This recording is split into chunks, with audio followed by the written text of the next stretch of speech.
Hoje a gente vai mergulhar numa das histórias mais ricas e detalhadas da Bíblia sobre fé, providência e destino. A gente está falando da busca por uma noiva, lá em Gênesis 24.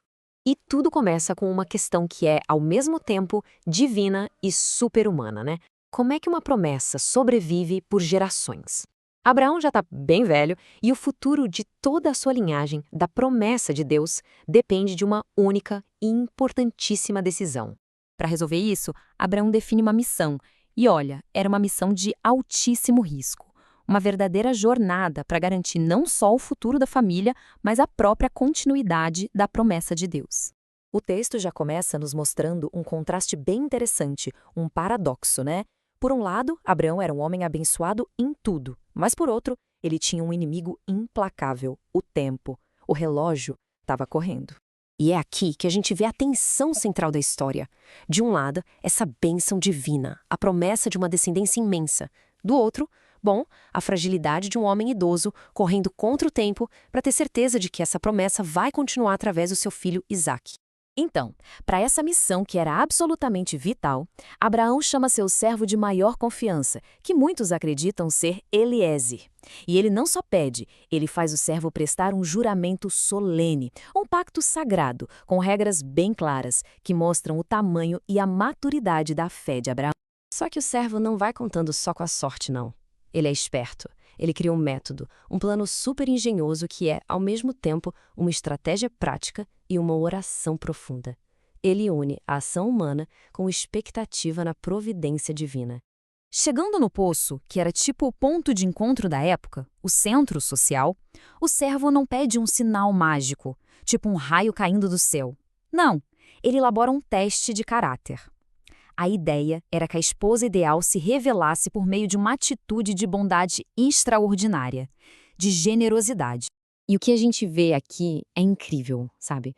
Essa é uma das primeiras orações que a gente tem registro na Bíblia, pedindo uma orientação assim tão específica.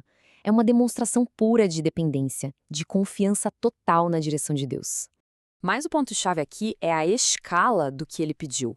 Oferecer água para 10 camelos sedentos. Gente, isso não é pouca coisa. Um camelo pode beber até 95 litros de água de uma vez. Fazer isso era um sinal de uma generosidade gigantesca e um esforço físico absurdo. E o que acontece em seguida? Bom, é uma demonstração impressionante de como a providência divina pode ser perfeitamente cronometrada. A resposta da oração não foi só rápida, foi instantânea. Antes mesmo que o servo terminasse de orar, a resposta já estava acontecendo. Isso mostra um cuidado, um timing divino que é impressionante. Eis que surge Rebeca. E de um jeito incrível, ela cumpre cada detalhe do teste, exatamente como o servo pediu. Ação por ação, palavra por palavra, a resposta não podia ser mais clara, né? E qual é a reação do servo? É imediata. Adoração. Ele se curva. Ele não enxerga ali uma coincidência. Para ele, aquilo era confirmação da bondade e da fidelidade de Deus.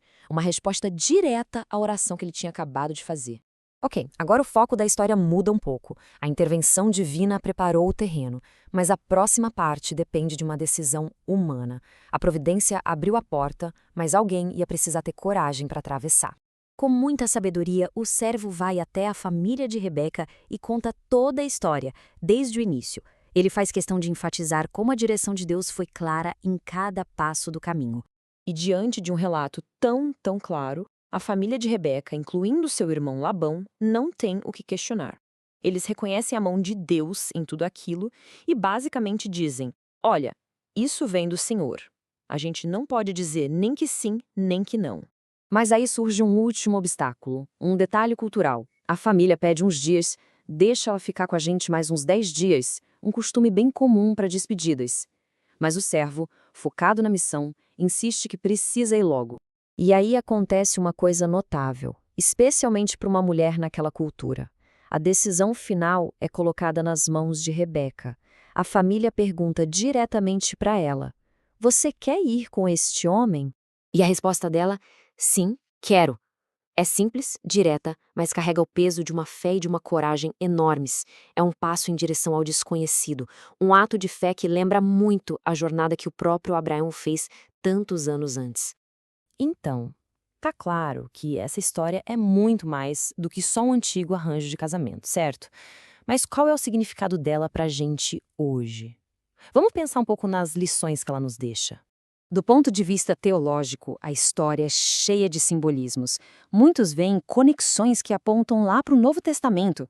O servo como uma figura do Espírito Santo, a escolha de Rebeca espelhando o chamado do Evangelho. É uma camada de significado bem profunda. Mas, além dessas conexões teológicas, a história está cheia de lições práticas, atemporais, né?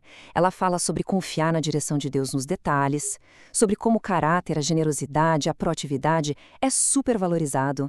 Fala também que a fé exige coragem, exige sair da nossa zona de conforto. E, claro, sobre como a prudência e a humildade são chave para seguir o plano.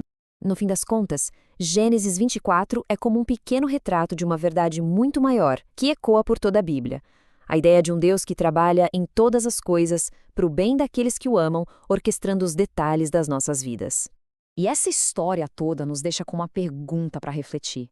Em que poço do nosso dia a dia, nas nossas rotinas, a direção divina pode estar se manifestando, só esperando que a gente preste um pouco mais de atenção?